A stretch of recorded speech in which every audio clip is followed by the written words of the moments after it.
गोविंद गोपाला। भजो गिरिधर गोविंद गोपाला।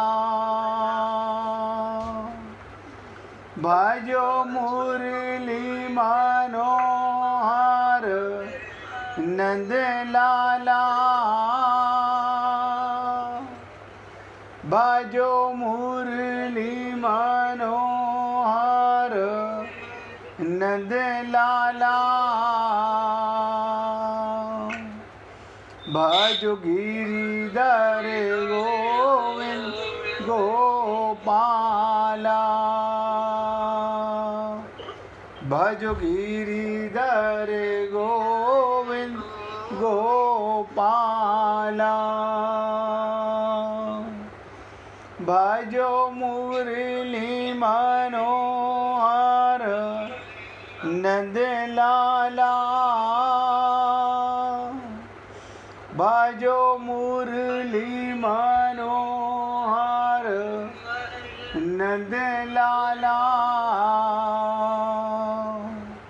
भजो गिरिधर गोविंद गोपाला। भजो गिरिधर गोविंद गोपाला। भजो मुरली मनोहर नंद लाला। भजो मुरली मनोहर नंद लाला। भजो गिरिधर गोविंद गोपाला।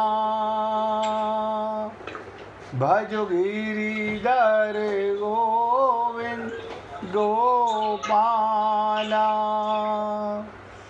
बोलिए वृंदावन बिहारी लाल की जय। जय जय श्री राधे। जय जय श्री राधे। सभी भक्तों से निवेदन, बहुत एकाग्रचित होकर सत्संग रूपी गीता का एक एक शब्द हृदयंगम करने का पूरा प्रयत्न कीजिए। क्या करूं, इतना इम्पोर्टेंट श्लोक है, एक पैराग्राफ ही रोज चर्चा हो पाती है। कहत कठिन समझत कठिन। गीता के तीसरे अध्याय का 28वां श्लोक गुण विभाग और कर्म विभाग को तत्व से अलग अलग जानने वाला। कल हम आपसे चर्चा कर रहे थे अहम से परे अपने स्वरूप को कैसे जाने, उसके ऊपर काफ़ी चर्चा हुई। फिर हमने एक बहुत सटीक चर्चा थी आप परिवर्तनशील परमात्मा के साथ, यानी जिसमें कोई परिवर्तन नहीं होता, परमात्मा में अनंत अनंत जन्मों में कोई परिवर्तन नहीं, ऐसे ही आत्मा में भी कोई परिवर्तन नहीं, अपरिवर्तनशील परमात्मा तत्व के साथ हमारा स्वतः सिद्ध नित्य संबंध है। और हमने परिवर्तनशील प्रकृति के साथ संबंध माना हुआ है। एक होता है होना और एक होता है माना हुआ होना। यानी आप और हम लोगों ने प्रकृति के साथ अपना संबंध माना हुआ है नहीं, केवल माना हुआ है। और प्रकृति से माने हुए संबंध को यदि विचार के द्वारा मिटाते हैं उसे ज्ञान योग कहते हैं। कल ये चर्चा थी ज्ञान योग के बिना, विवेक के बिना भगवत प्राप्ति कैसे पॉसिबल है? यदि वही संबंध परितार्थ कर्म करते हुए मिटाते हो तो कर्म योग कहलाता है। दूसरे की सेवा करके प्रकृति से अपना संबंध नहीं मानते तो कर्म योग कहलाता है, और प्रकृति से माने हुए संबंध को यदि विचार पूर्वक मिटाते हो उसे ज्ञान योग कहते हैं।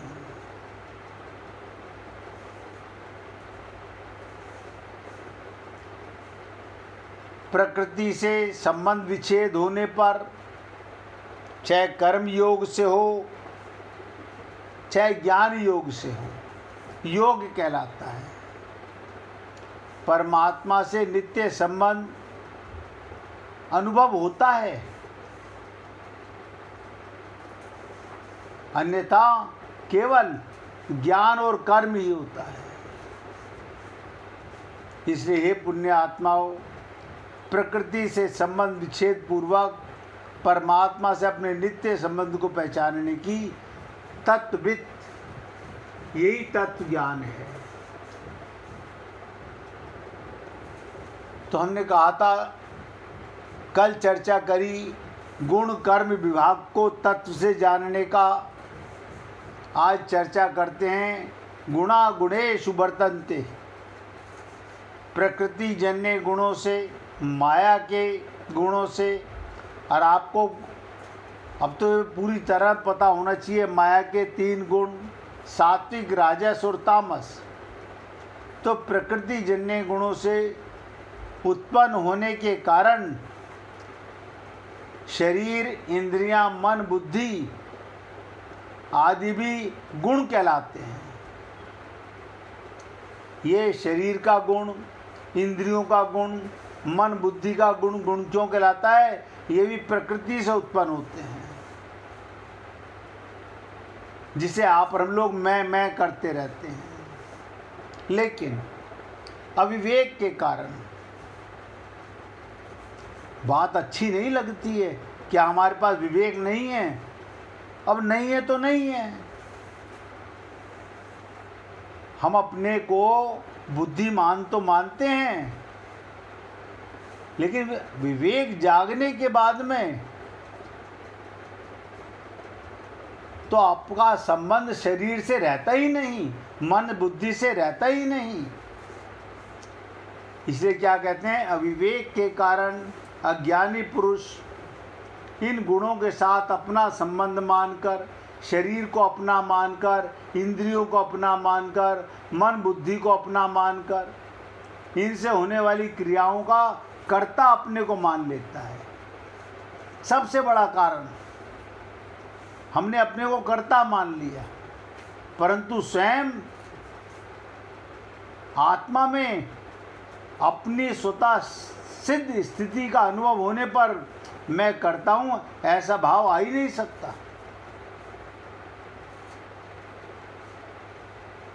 स्वयं यानी आत्मा में अपने स्वतः सिद्ध स्थिति का अनुभव होने पर मैं तो सदा परमात्मा की गोदी में रहता हूं, आनंद में स्थित रहता हूं, चेतन स्वरूप है मेरा। अब गहराई से सोचो,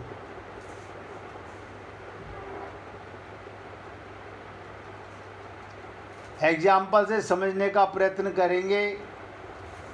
रेलगाड़ी का इंजन चलता है, उसमें क्रिया होती है, परंतु खींचने की शक्ति इंजन को चालक के मिलने से आती है। जब तक इंजन ना हो और चालक ना हो, डब्बे में हजारों लोग बैठे हुए हैं, अगर आगे इंजन ना लगे और उसे चलाने वाला ना आए तो क्या ट्रेन चलती है? आप कहेंगे नहीं, फिर तो नहीं चलती है। तो वास्तव में खींचने की शक्ति तो इंजन की है, पर चालक के द्वारा संचालन करने पर वो गंतव्य स्थान पर पहुंच जाता है। अब बहुत ध्यान से समझिएगा, कारण इंजन में इंद्रियां, मन, बुद्धि नहीं है। इंजन में ना कोई मन है, ना कोई बुद्धि है, ना कोई इंद्रियां हैं। इसलिए उसे इंद्रिया, मन, बुद्धि वाला चालक मनुष्य की जरूरत पड़ती है। इंजन का मन नहीं, इंजन की बुद्धि नहीं, इसलिए मनुष्य की जरूरत पड़ती है चलाने वाले की। परंतु मनुष्य के पास शरीर रूपी इंजन भी है, संचालन के लिए इंद्रियां भी हैं, मन बुद्धि भी है। शरीर, इंद्रिया, मन, बुद्धि ये चारों एक सामान्य प्रकाश चेतन से सत्ता, स्फूर्ति पाकर कार्य करने में समर्थ होती है।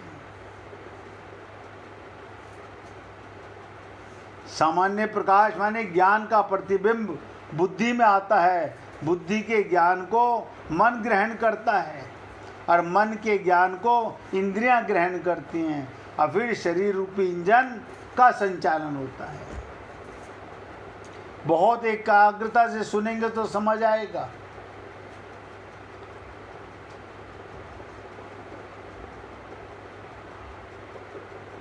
चेतन से, आत्मा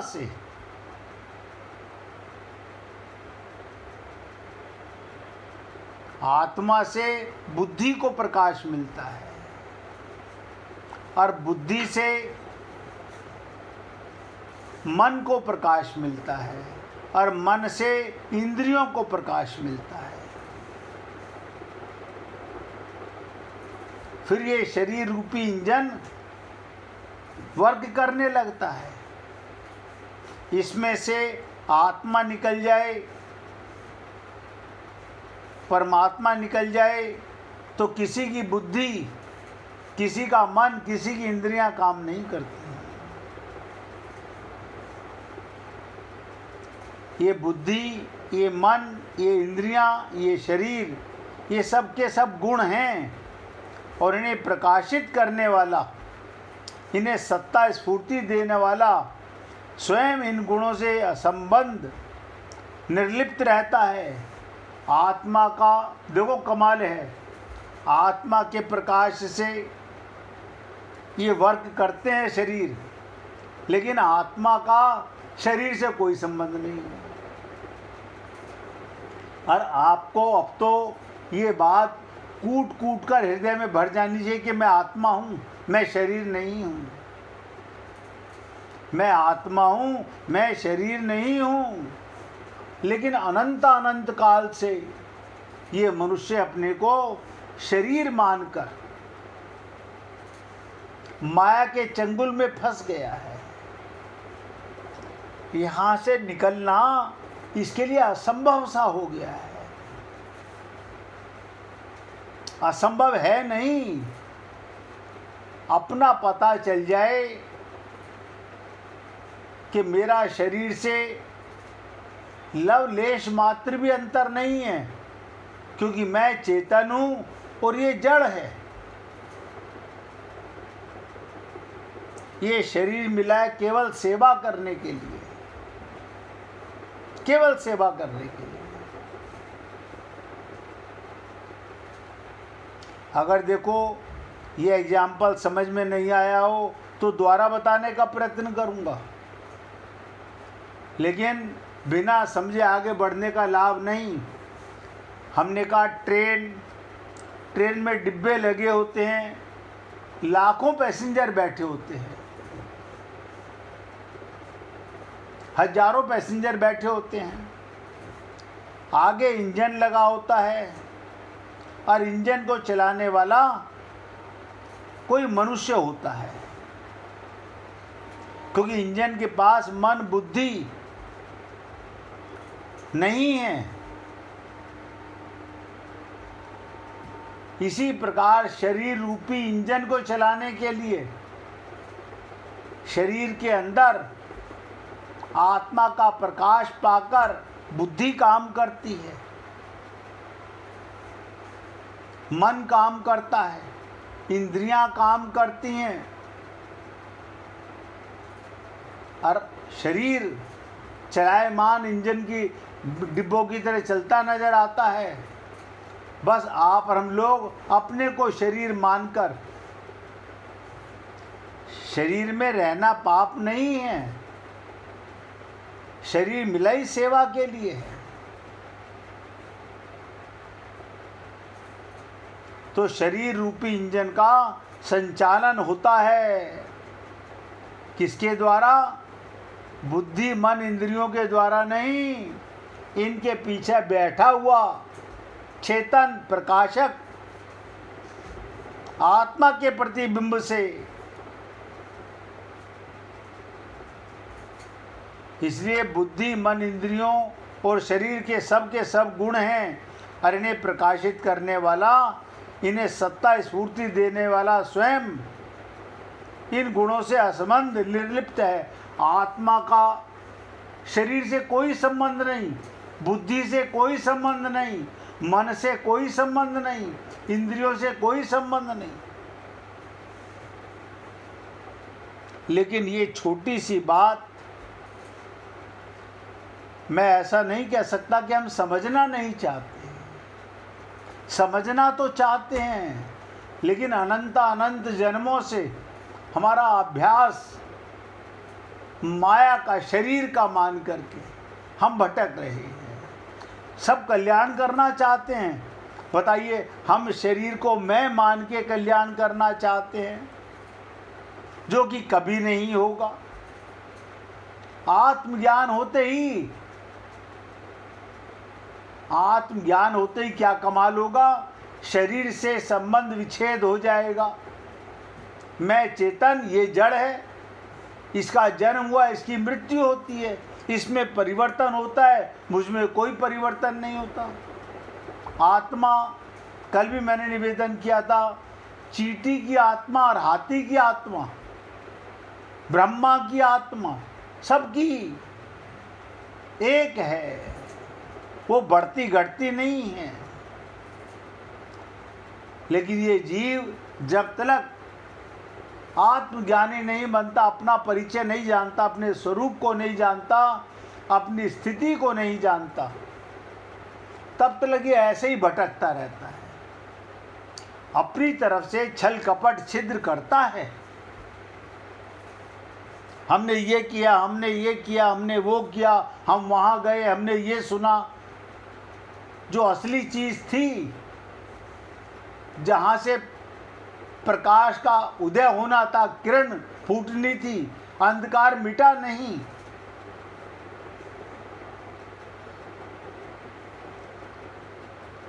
यानी आप शरीर से, बुद्धि से, मन से, इंद्रियों से निर्लिप्त हो। अगर लिप्त होते तो शरीर छोड़ के ना जाते, आपकी मृत्यु नहीं होती, आपके देह की मृत्यु होती है। मैंने कई बार एग्जाम्पल देके बताने का प्रयत्न किया। कार में बैठ के हम कार नहीं हो जाते, कार खराब होती है, उसकी रिपेयर कराते हैं। कार को चलाने के लिए इसमें पेट्रोल, मोबिल ऑयल वगैरह डालते हैं। ऐसे ये शरीर तो एक रथ है, ये तो कार है, और ये मिला है अपनी मंजिल तक जाने के लिए। कैसे जाएंगे? इसी देह में अपना पता चलता है कि मैं कौन हूँ, और देह का क्या करना है? संसार की सेवा के लिए मिला है। और जो व्यक्ति अपनी आत्मा में स्थित हो जाता है, वो परमात्मा का अनुभव कर लेता है, अगर करना चाहे तो।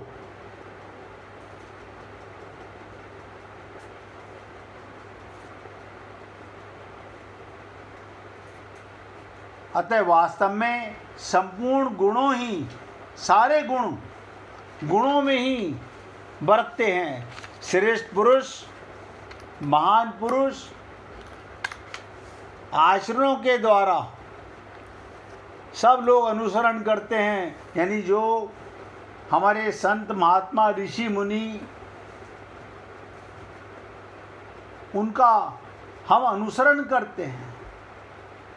इसीलिए भगवान ज्ञानी महापुरुष के द्वारा जो विद्वान व्यक्ति होगा, ज्ञानी माने आत्मज्ञानी, ज्ञानी माने अंग्रेजी का ज्ञानी,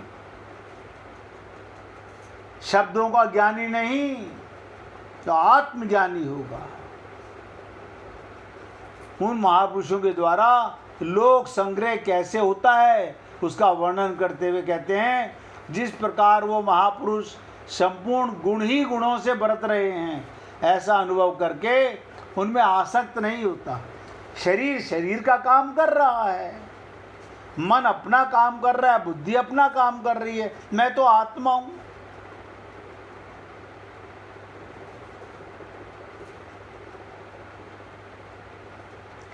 आपकी कार खराब होती है, आप अपना इलाज नहीं कराते, कार को ठीक कराते हो। आत्मा में कोई बीमारी नहीं होती, शरीर का इलाज होता है। ऐसा अनुभव करके उनमें आसक्त नहीं होता। इसी प्रकार साधक को वैसा ही मानकर उनमें आसक्त नहीं होना चाहिए। आप हम लोग कौन है? साधक।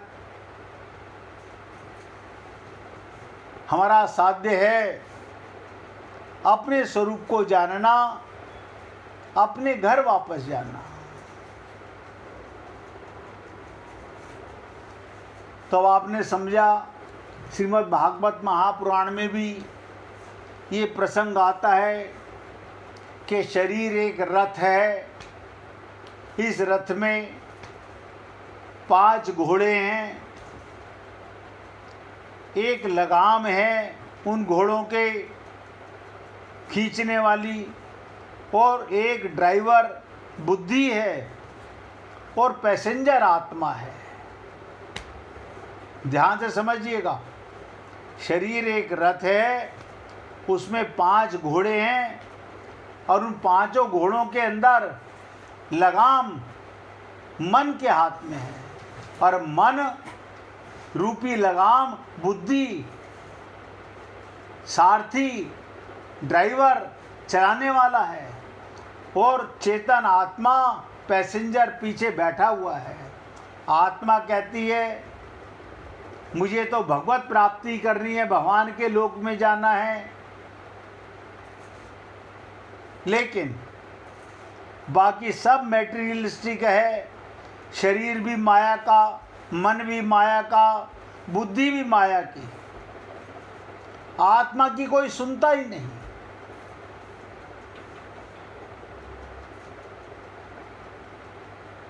आत्मा की कोई सुनता ही नहीं। जो कुछ आप हम लोग करते हैं वो सब रामचरितमानस में आया है, मोहे छल कपट छिद्र न भावा।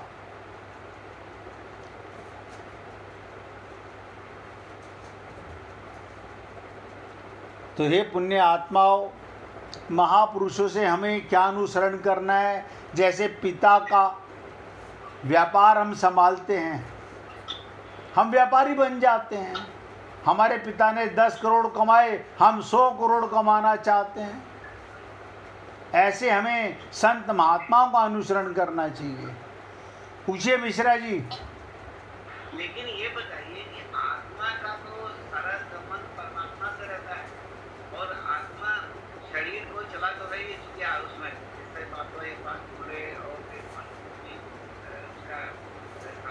जी जी जी जी और मन जो है, लेकिन आत्मा चाहती है जो परमात्मा के पास जाए, मतलब परमात्मा के परमात्मा में संलिप्त है। लेकिन वो आत्मा सारा कुछ तो ठीक है, बीमार नहीं होती है, कभी मरती नहीं, लेकिन वो कुछ कहती भी नहीं है क्या किसी? हाँ मुझे बताइए, उसकी सुने कौन? नहीं वही तो, उसका कोई इंटरेस्ट मैं बता रहा हूँ ना। हमारा ध्यान, बहुत ध्यान से सुनो। अच्छा मिश्रा जी, आपने पूछा हमारे, मैंने कहा 3 शरीर हैं।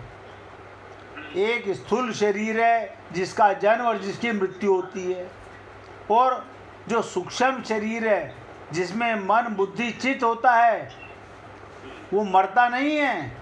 आत्मा उसी शरीर में बैठ के, ध्यान दो, अगर वो मन बुद्धि चित्त बिगड़ा हुआ है, माइक है, तो वो संसार में भटकता है और मन बुद्धि चित्त चेतन हो जाता है, आत्मा के साथ अपना संबंध बना लेता है, जिसे वेदों में कहा गया मन एवं मनुष्यानाम कारणम बंध मोक्षो, मन ही बंधन और मन ही मोक्ष का कारण है। तो हमारा बिगड़ा हुआ शरीर नहीं है, हमारी आँख कान नाक नहीं बिगड़ा हुआ, हमारा हाथ पैर नहीं बिगड़ा हुआ, हमारा बिगड़ा हुआ मन और बुद्धि है। तो इसका मतलब ये हुआ कि मन और बुद्धि ये तो सूक्ष्म शरीर के साथ जा रहे हैं। ये लेकिन आत्मा इसी में बैठ के तो जाती है। नहीं मृत्यु के बाद में आपका ये सूक्ष्म शरीर यही रह गया, अब मैं इसका जो भी क्रियाक्रम करते हैं। बिल्कुल बिल्कुल बिल्कुल। अब सूक्ष्म शरीर में मन गया, बुद्धि गई और आत्मा भी उसी के अंदर बैठी हुई है। हाँ जी। अब इसके बाद में अब ये सूक्ष्म शरीर में जो भी अगर ये आत्मा के बस में रहा तो ये परमात्मा मिल जाएगा। आत्मा के बस में तो रहता नहीं ना, ये तो माया के बस में बिगड़ा हुआ मन है। नहीं, जब ये मरी अगर आत्मा के मन में हो गया, अगर आत्मा के साथ में इसका संबंध हो गया तो ये परमात्मा के लोक में शरीर तो रहेगा, सूक्ष्म शरीर रहेगा। अब आप इसे समझिएगा, कल तक हम अज्ञानी थे, हमें अंग्रेजी का ज्ञान नहीं था, हमें अंग्रेजी के गुरु ने अंग्रेजी सिखा दी, अब हमें अंग्रेजी का ज्ञान हो गया। यानी कल तक हमारा मन बुद्धि अंग्रेजी नहीं जानता था, आज हमारा मन बुद्धि अंग्रेजी जान गया, हम अंग्रेजी के विद्वान हो गए। कल तक हम अपने बिगड़े हुए मन बुद्धि को आत्मा नहीं मानते थे अपने आप को, हमारे को किसी गुरु ने संत महात्मा ने हमें तत्व ज्ञान करा दिया, हमारा असली परिचय करा दिया कि हे पुण्य आत्माओं, तुम शरीर नहीं हो, तुम्हारा ये शरीर तो मरने वाला है और मन बुद्धि बिगड़ा हुआ है। मन बुद्धि में ये ज्ञान आ गया कि यहाँ नहीं यहाँ संबंध करना है। हमने संसार से संबंध किया हुआ है, यही मन बुद्धि संसार से हट करके भगवान को पाना चाहेगा तो सूक्ष्म शरीर शुद्ध होकर के परमात्मा के लोक में जाता है। आत्मा को तो परमात्मा सदा मिला हुआ है, इसलिए आत्मा को ना आत्मा का किसी से कोई संबंध है, ना आत्मा का किसी से रिश्ता है, उसका संबंध तो सदा परमात्मा से है। नहीं तो इसका मतलब ये हुआ जी जी, मन और बुद्धि अगर आपकी सुधर जाए और आप बस बस बस बस बस। संसार को छोड़ डाल दीजिए, मतलब लोगों को नहीं, छोड़ना नहीं है, छोड़ना नहीं है। मुझे बताइए, भगवान राम ने आके व्यवहार किया, लीला की, अब आपको क्या करना है? शरीर में रह के यहाँ घर में परिवार में संसार में एक्टिंग करनी है। हम यहाँ प्रेम कर लेते हैं, अच्छा प्रेम भी क्या मान के करते हैं? आत्मा मान के तो प्रेम करते नहीं, आत्मा मान के प्रेम करो तो परमात्मा से प्रेम हुआ। हम तो शरीर मान के प्रेम करते हैं, शरीर माध्यम तो होगा प्रेम का। मैं अपने बेटे को आत्मा मानूं लेकिन प्यार तो उसके शरीर को ही करूँगा ना। लेकिन भगवान जानते हैं इसे आत्मज्ञान हो गया है, अब इसका सब कुछ आत्मा मान करके कर रहा है। आप और हम लोग शरीर मान के ममता मोह आसक्ति में फंसे हुए हैं। ममता पाप नहीं है, मोह पाप नहीं है, आसक्ति पाप नहीं है। जड़ पदार्थों में, जड़ शरीर में आसक्ति और चेतन में आसक्ति। तो मतलब ये हुआ कि मोह ममता में आप चाहोगे कि हमारा जैसा आप चाहते हो वैसा हो, तो उसी में एक समस्या आती है ना। नहीं, मैं बता देता हूँ समस्या क्या आती है। गोपियों ने भगवान श्री कृष्ण को आत्मज्ञान के बाद प्रेम किया तो उनका मन भगवान की तरफ गया। वो परिवार में रहीं, अपने पति के साथ संभोग करके बच्चे पैदा किए, उन्हें खाना पीना खिलाया बनाया, सारा संसार का काम शरीर से किया, लेकिन मन भगवान में रखा। बस मन शुद्ध हो गया, मन भगवान में था तो भगवान के लोक में गई। शरीर में लगा रहा संसार में आना पड़ेगा। भगवान कुछ नहीं करते, भगवान तो कहते हैं मैं तो तुम्हारे ज्ञान और अज्ञान का तुम्हें आत्मज्ञान हो गया, तो मैं नहीं कर रहा हूं, तुम अपने आप ही मेरे पास आओगे, क्योंकि मैं तुम्हें छोड़ता नहीं, और तुम्हारा को ज्ञान नहीं हुआ तो मैं नहीं कर रहा हूं। अंत मति सोगति, तुम अपने आप ही अपने लिए गड्ढा खोद रहे हो। हम भगवान को तो केवल दोष देते रहते हैं कि प्रभु ऐसा कर दो, प्रभु ऐसा कर दो। अब और ध्यान से सुनिएगा, अब और इससे ज़्यादा गंभीर बात, मैंने कहा था ना ये श्लोक इतना इम्पोर्टेंट है। आज तीसरा दिन है, मुझे नहीं लगता है 5 दिन में भी पूरा हो पाएगा। प्रकृति पुरुष संबंधी मार्मिक बात क्या बताओ? आकर्षण सदा सहजातीयता में होता है। अगर मैं शरीर मानूंगा तो मेरा आकर्षण, अट्रैक्शन, मेरी ममता, मेरा मोह, मेरी आसक्ति प्रकृति जन्य सामान्य में होगी। मेरा शरीर, अगर मुझे शरीर का ज्ञान है तो मैं शरीर से प्रेम करूंगा। अब ध्यान दीजिएगा, बहुत इंपॉर्टेंट बात है। अगर मुझे आत्मज्ञान हो गया तो मैं उसकी आत्मा के, प्यार शरीर को ही करना होगा, लेकिन मैं आत्मा मान के प्रेम करूंगा।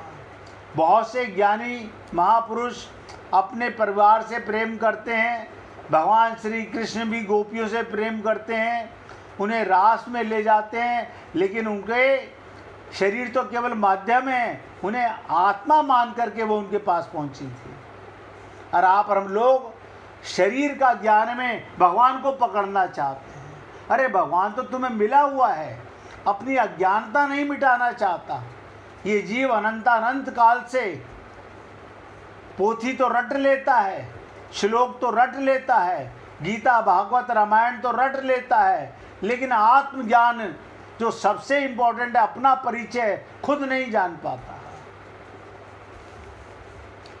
अब बहुत एकाग्रता के साथ चर्चा करेंगे, पहले 1 मिनट कीर्तन करने के बाद। हरि बोल हरि बोल हरि हरि बोल।